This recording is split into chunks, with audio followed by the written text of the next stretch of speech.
Sir ಅದು ನಮ್ಮ ಪಾರ್ಶ್ವವೈಬಲ್ಯ ತುಂಬ ಜನ ಬರ್ತಾರೆ ಸರ್. ತುಂಬ ಜನ ಬಂದ್ಬಿಟ್ಟು ಬೇಜಾನ್ ಜನ ಕ್ಲಿಯರ್ ಆಗಿ ಕಣ್ಣು ಕಾಣಿಸ್ತಿದ್ದವ್ರು ಕ್ಲಿಯರ್ ಆಗ್ಯವ್ರೆ. ಕೆಲವರು 3-4 ವರ್ಷದಿಂದ ಕಾಲು ಕೈ ಇಲ್ಲಿದ್ದ ದೇಕ್ಕೆಂಬರೋರು ಅವ್ರು ದೇಕ್ಲು ನಮ್ಮ ಹತ್ರ ಒಂದು 4-5 ಸಲ ಬರೋಂಗಷ್ಟು ನಡೆಯೋರಾಗ್ಯವ್ರೆ. ಕಣ್ಣು ಕಾಣಿಸ್ತಿದ್ದ ಚಿಕ್ಕಬಳ್ಳಾಪುರದಿಂದ ಒಬ್ಬ ಮೇಡಮ್ ಬರೋಳು, ಎಲ್ಲೆಲ್ಲಿ ಹಾಸ್ಪಿಟ್ಲೆಲ್ಲ ತೋರಿಸಿ ಕಣ್ಣು ಕ್ಲಿಯರ್ ಆಗಿದೆ ಅವ್ರಕ. ಕಿವಿ ಕೇಳಿಸಿದ ಬರೋದು ಕಿವಿ ಕ್ಲಿಯರ್ ಆಗ್ಯವೆ. ನಾನಾ ಥರ ಪೇಷಂಟ್ ಬರ್ತಾರೆ ಸರ್. ಕರೆಂಟು ಸಿಕ್ಕಿ ನರ ವೀಕ್ ಆಗಿರ್ತವೆ, ಅದು ದೇಕ್ಲು ಕ್ಲಿಯರ್ ಆಗ್ತದೆ ಸರ್. ಆಮೇಲೆ ಔಷಧಿ ಕುಡಿದ್ಬಿಟ್ಟು ನರ ವೀಕ್ ಆಗಿರ್ತವೆ, ಅದೂ ಕ್ಲಿಯರ್ ಆಗ್ಯವೆ ನಮ್ಮ ಹತ್ರ. ಪಾರ್ಶ್ವವಾಯು ಔಷಧಿಯಿಂದನೇ ಕ್ಲಿಯರ್ ಆಗಿದೆ. ಈ ಮಂಡಿ ನೋವು ದೇಕ್ಲು ಕ್ಲಿಯರ್ ಆಗ್ತದೆ. ತಲೆನೋವು, ಕೆಲವ್ರಿಗೆ ತಲೆನೋವು ಇರ್ತದೆ, ತಲೆನೋವು ದೇಕ್ಲು ಓದ್ತದೆ.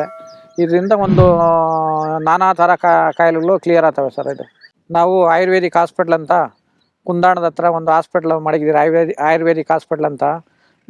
ಆಮೇಲೆ ಮಂಡಿ ನೋವುಕ್ಕಂತ ಒಂದು ಎಣ್ಣೆ ಮಡಗಿದ್ದೀರಿ. ಇದು ಮಂಡಿ ನೋವು ಗಂದಿಯಾಗಿ ನಾವು ಕೆಲವು ಸಾಮಾನೆಲ್ಲ ಹಾಕಿ ಇದನ್ನು ಮಂಡಿ ನೋವುದು ರೆಡಿ ಮಾಡ್ತೀವಿ ಸರ್. ಇದು ಏನಿಲ್ಲ, ಮಸಾಜು.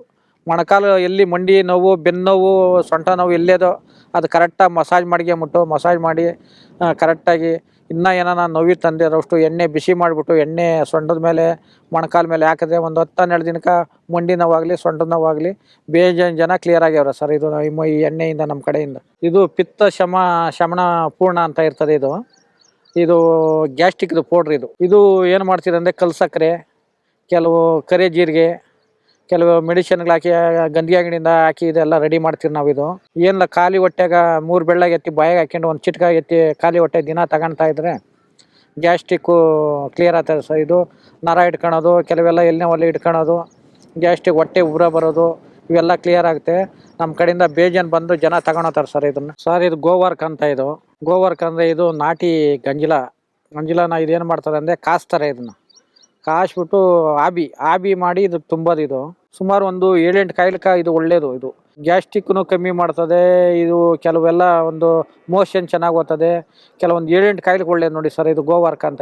ಸರ್ ಇದು ಸ್ಟ್ರೋಕ್, ಬ್ರೈನ್ ಆ್ಯಂಡ್ ಹಾರ್ಟ್ ಅಂತ. ಇದು ಸ್ಟ್ರೋಕ್ ಆಗದಿದ್ದಂಗೆ ತಡಿಯಾಕಿದ್ದು. ಈ ಹಾಸ್ಪಿಟ್ಲಾಗ ಎಕೋಸ್ಪ್ರಿನ್ ಮಾತ್ರೆ ಕೊಡ್ತಾರಲ್ಲ, ಅದು ಬದಲು ಇದು ಮಧ್ಯಾಹ್ನ ಊಟ ಆದಮೇಲೆ ಒಂದು ಚಮಚ, ರಾತ್ರಿ ಊಟ ಆದಮೇಲೆ ಒಂದು ಚಮಚ ತಗೊಂಡ್ರೆ ಬ್ಲಡ್ ಎಲ್ಲಿ ಬ್ಲಾಕ್ ಆಗಿಬಿಡಲ್ಲ ಸರ್. ಇದು ಜಾರಿಸ್ತಾ ಇರ್ತದೆ. ಇದು ಕೆಲವು ಆಯುರ್ವೇದಿಕ್ ಮೆಡಿಸಿನ್ ಇರ್ತದೆ, ಕೆಲವು ಎಣ್ಣೆ ಇದೆ ಇದ್ರಾಗ ಹಾಕಿ ರೆಡಿ ಮಾಡೋದು ಸರ್. ಇದು ಬ್ರೈನ್ ಆ್ಯಂಡ್ ಹಾರ್ಟ್ ಅಂತ. ಇದು ಸ್ಕಿನ್ದು. ಇದು ದತ್ತುರಿ ಬೀಜ ಬರ್ತವೆ ಸರ್. ಇದು ದತ್ತುರಿ ಬೀಜ ಹಾಕ್ತಾರೆ ಇದಕ್ಕೆ. ಆಮೇಲೆ ಉತ್ತರಣಿಗೆ ಸೊಪ್ಪು ಅಂತ ಬರ್ತದೆ ಸರ್. ಇದು ಉತ್ತರಣಿಗೆ ಸೊಪ್ಪು ಹಾಕಿ ಇದ್ರಾಗ ಕೆಲವು ಗಂಧಿ ಅಂಗಡಿಯಿಂದ ಮೆಡಿಸಿನ್ ಹಾಕಿದನ್ನ ರೆಡಿ ಮಾಡೋದು ಸರ್. ಸ್ಕಿನ್ದು ಇದು ಚಿಕ್ಕದಾಗಿ ಆಗ್ಬಿಟ್ಟು ದೊಡ್ಡದಾಗೆಲ್ಲ ಅಳ್ಕೊಂಡು ಮೈ ನವೆ ಆಗ್ತಾ ಇರ್ತದೆ. ಗೀಸ್ತಾ ಇದ್ರೆ ಮೈ ಈಗ ಎಲ್ಲ ಕಡೆನೂ ಆಗ್ಬಿಡ್ತದೆ ಸರ್. ಅದು ನಾವೇನು ಮಾಡ್ತೀವಿ ಅಂದರೆ ಹಳ್ಳಿ ಭಾಷೆ ಉಳ್ಕಾಟ ಅಂತೀರಿ, ಒಣ ಉಳ್ಕಾಟ ಅಂತೀರಿ. ಅದಕ್ಕೆ ಇದು ಮೆಡಿಸಿನ್ ಸರ್. ಇದು ಪ್ರೋಟೀನ್ ಪೌಡ್ರು. ಸ್ಟ್ರೋಕ್ ಆದರೆ ಸುಸ್ತಾಗ್ತಾ ಇರ್ತದೆ ಪೇಷಂಟ್ಗೆ. ಲಕ್ಕೋಯ್ ಅಂದರೆ ಅದು ಸುಸ್ತಾಗ್ತಾ ಇರ್ತದೆ. ಅದಕ್ಕೆ ಬೆಳಗ್ಗೆ ಸಾಯಂಕಾಲ ಹಾಲಾಗಿ ಹಾಕ್ಬಿಟ್ಟು ಒಂಚೂರು ಬೆಲ್ಲ ಹಾಕಿ ಗಂಜಿ ಮಾಡ್ಕೊಡೋದು ಬೆಳಗ್ಗೆ ಸಾಯಂಕಾಲ.